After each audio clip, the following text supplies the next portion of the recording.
Have you ever heard of the F-10 stealth fighter? If you're scratching your head, you're not alone. The story of this aircraft is one of the most fascinating, and perhaps most confusing, chapters in aviation history. To understand it, we need to rewind the clock to the height of the Cold War. In the early 1960s, the skies were a battleground for technological supremacy. The Soviet Union was developing advanced interceptors and surface-to-air missiles, posing a serious threat to American bombers. The U.S. Air Force knew it needed something radical, something that could slip past enemy defenses completely undetected. This need gave birth to the concept of stealth. The idea was simple but revolutionary. Build an aircraft that was nearly invisible to radar. This meant throwing out the conventional design rulebook. Smooth, curved surfaces that were great for aerodynamics were also perfect mirrors for radar waves.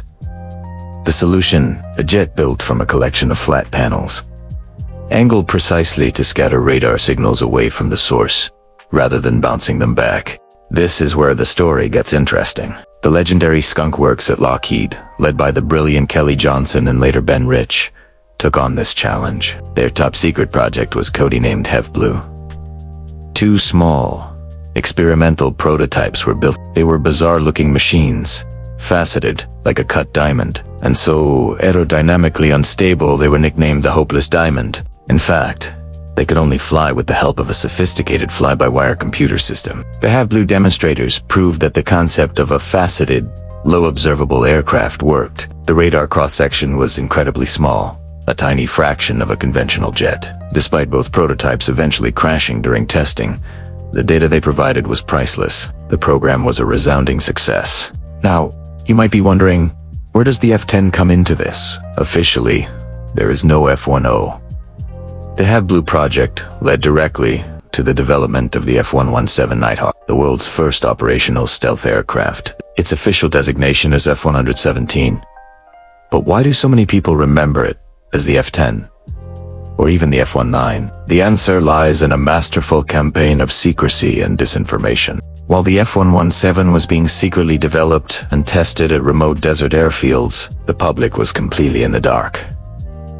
But rumors began to swirl. Aviation magazines and military enthusiasts knew something was up. The term F-19 started appearing in articles and books. It was a logical guess to the US had just announced the F-18 Hornet, so F-19 seemed like the next logical number for a new fighter. This F-19 myth took on a life of its own. In 1986, the Tester Corporation released a wildly popular model kit of the F-19 stealth fighter.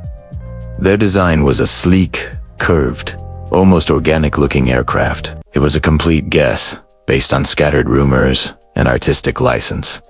But millions of people bought it. For an entire generation, this modeled kit was the face of America's secret stealth fighter. Video games and novels also featured this fictional F-19, cementing it in pop culture.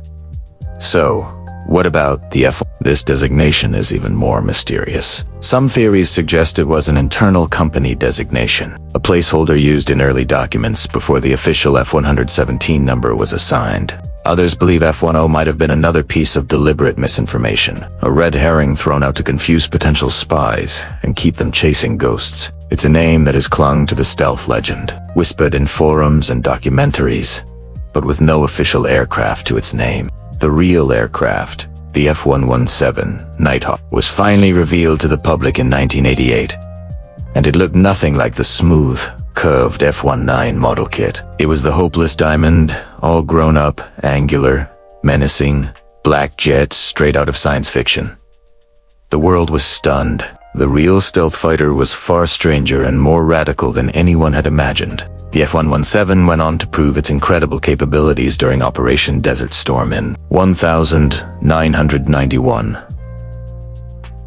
Flying with impunity over the heavily defended skies of Baghdad, the Nighthawk struck key targets with pinpoint accuracy, completely unseen by Iraqi radar. They were the tip of the spear, dismantling the enemy's command and control network in the opening hours of the war. They flew less than 2% of the total combat sorties, but hit over 40% of the strategic targets. The legend was now a combat-proven reality. The F-117 wasn't technically a fighter in the traditional sense. It was a stealth attack aircraft, designed for ground attack missions, not for dogfight. It lacked a cannon and was subsonic. The F-4 fighter in its designation is another piece of the puzzle. It was likely chosen to attract more skilled and ambitious fighter pilots to the top-secret program. Calling it the A-117 for attack just did have the same ring to it. Even after its retirement in 2008, the F-117 continues to fly. A number of them are kept in airworthy condition for research,